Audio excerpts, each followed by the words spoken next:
dagat. At nanguha ng mga baby shells at baby crab at baby fish. Kahit bahala kami ngayon, okay lang yan. Sanay na kami. So, ayun, pakikita ko sa inyo anong lulutuin ko. Ewan ko lang kung kumakain kayo kasi arte-arte nyo eh. At tingnan nyo guys. Ayan, tinatawag sa amin yan ng mga sihe. Sihe ko yan guys. Nilinisan ko na yan. Ang sarap-sarap niya. Mabuhay pa yan. Buhay pa yan. Alam nyo guys, buhay pa yan. Sihe yan. From dagat. Siyempre, ayan na yung bagulan. Ayan, yung parog. Yan, yun ang lulutuin ko ngayon. Tanghali. Yan ang ulam natin ngayon. Kasi wala nga kami pampili ng karne-karne, chicken-chicken. So, ito na yung likod namin. Bahala talaga kami guys. At, syempre, baha kami.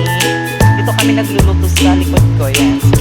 Yan po yung nagluluto po kami sa sa clean kitchen namin. Kaya abangan nyo guys kasi gagataan ko yan at maraming sili ang nilagay ko yan. Mga 50 pieces. Bye muna! Papakita ko na yung mamay sa inyo.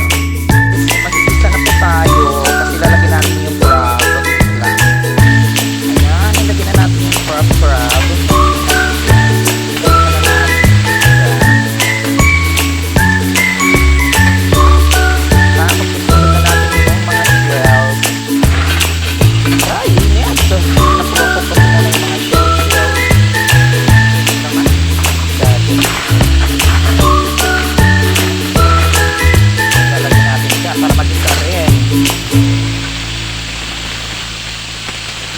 Halo-haloin lang natin yung mga shells.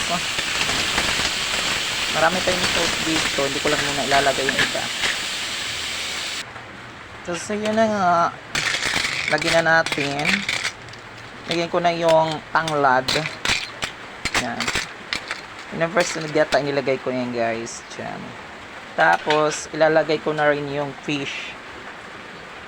Yung fish dito sa ibabaw lang para hindi siya malata.